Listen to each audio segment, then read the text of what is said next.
अस्सलाम वालेकुम फ्रेंड्स। बस अब हम बैशो वैली के ख़तरनाक तरीन ब्रिज पर पहुंचने वाले हैं जो इंडस के ऊपर वाक़या है।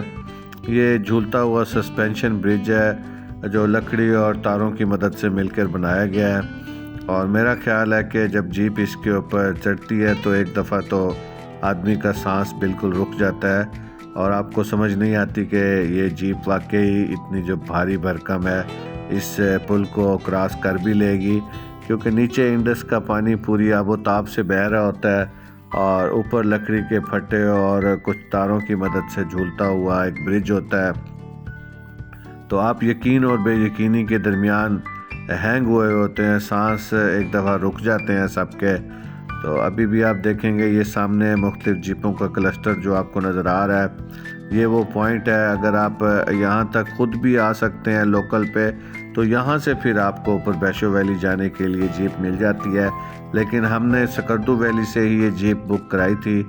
तो ये जनाब नीचे पॉइंट की तरफ अब जीप टर्न हो गई है और इस जब हम खाई से उतरेंगे, ये जी वो ब्रिज है। एक तरफ चश्मा आप देख सकते हैं, चश्मा हमारे साथ साथ आगे सफ़र पे होगा।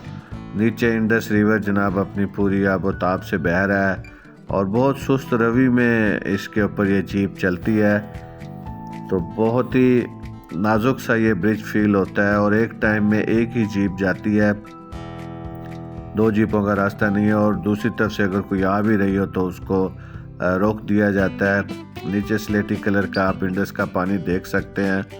तो सारों की सांस बिल्कुल ऐसे बंद सी हो जाती है, क्योंकि नीचे अगर खुदा न खास्ता किसी सूरत में आप जा गिरें तो आप फिर सोच सकते हैं कि आप इंडस रिवर में बहते हुए न जाने कहाँ से जाकर मिलेंगे। वो कहते हैं ना, टुर गए यार मोहब्बतां वाले। बहरहाल हम दोनों दफ़ा बखैर खूबी इस ब्रिज के ऊपर से गुज़र भी गए। आपने इस ब्रिज की मुख्तलिफ पहले वीडियोस भी देखी होंगी। तो इसके बाद जो ट्रैक शुरू होता है, ले जी हम बखैर खूबी ये ब्रिज क्रॉस कर गए हैं। और इसके बाद जो ट्रैक शुरू होता है वो ड्राई ट्रैक है। बारिशों की इस दफ़ा काफ़ी कमी थी यहाँ पर। ये वो आखिरी झटका है जी जो काफ़ी प्रॉब्लमेटिक सा फील होता है जब आप बैठे हो। तो इसके बाद ये ट्रैक है, ड्राई है, काफ़ी मट्टी और गर्द होती है इसके ऊपर और काफ़ी मतलब बारिशें ना होने की वजह से प्रॉब्लमेटिक सा ये ट्रैक है। ग्रीनरी भी इसमें आती है, कहीं कहीं है खुश्क और ड्राई भी हो जाता है। ये सीधे दरख्त आप देख सकते हैं। लोकल्स ने घर भी बनाए हुए हैं। यहाँ पे सेब के दरख्त हैं और जो लोकल मुख्तलिफ़ तरह के फलदार पौधे हैं ये वो लगे हुए हैं।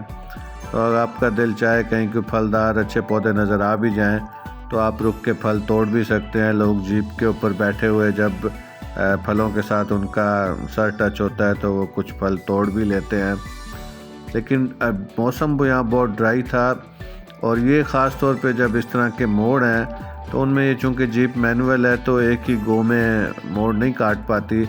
पीछे की तरफ शदीद गहरी खाई होती है, वो आप देखेंगे। और बस अल्लाह अल्लाह करके जब जीप का मुंह सीधा होता है तो आदमी उस परेशानी से बाहर निकलता है। उतरते हुए तो ये उतराइयों के ऊपर ये मोड़ मज़ीद ख़तरनाक हो जाते हैं, क्योंकि एक दफ़ा बिल्कुल सिरे पे जाकर ड्राइवर ब्रेक लगाता है, फिर थोड़ी सी रिवर्स करके फिर जीप का मुंह जनाब सीधा करता है।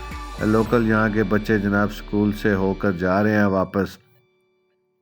तो इस ट्रैक के ऊपर आपको लोकल्स की लाइफ के मुख्तलिफ़ कलर्स भी नज़र आते हैं। शदीद वाइब्रेशन होती है क्योंकि ट्रैक पर खड्डे भी हैं और मूवी बनाना बहुत मुश्किल हो जाता है। बहरहाल जहाँ तक मैं इस ट्रैक की वीडियो बना सकता था वो मैंने बनाई है और ये इसी तरह का ट्रैक जाके चलता जाएगा और फिर अचानक जाकर जब ये वादी में ओपन होता है और वो आप हैरान रह जाएंगे कितनी खूबसूरत वादी है। तो लोकल्स के घर भी बने हुए हैं, इनकी काश्तकारी और इर्द गिर्द आपको उनके खेत भी नज़र आ रहे हैं। इन्हीं बागात और खेतों से ही इनकी आमदनी होती है।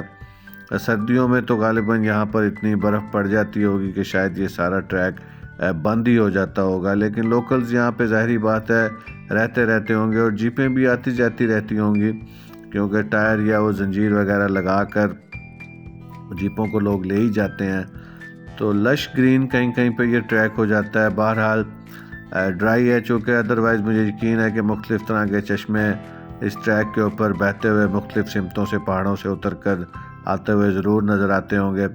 कहीं कहीं बहुत सलीके करीने से साइड पे ये पट्टियाँ लगा कर ख़ूबसूरत किस्म की आप देख सकते हैं आइसोलेट कर दिया गया है ताकि इधर उधर लोग ना जा सकें, इनके जो लोकल्स के घर हैं। तो बहरहाल आप ज़रूर विज़िट करें। नेक्स्ट मिलते हैं। Thank you.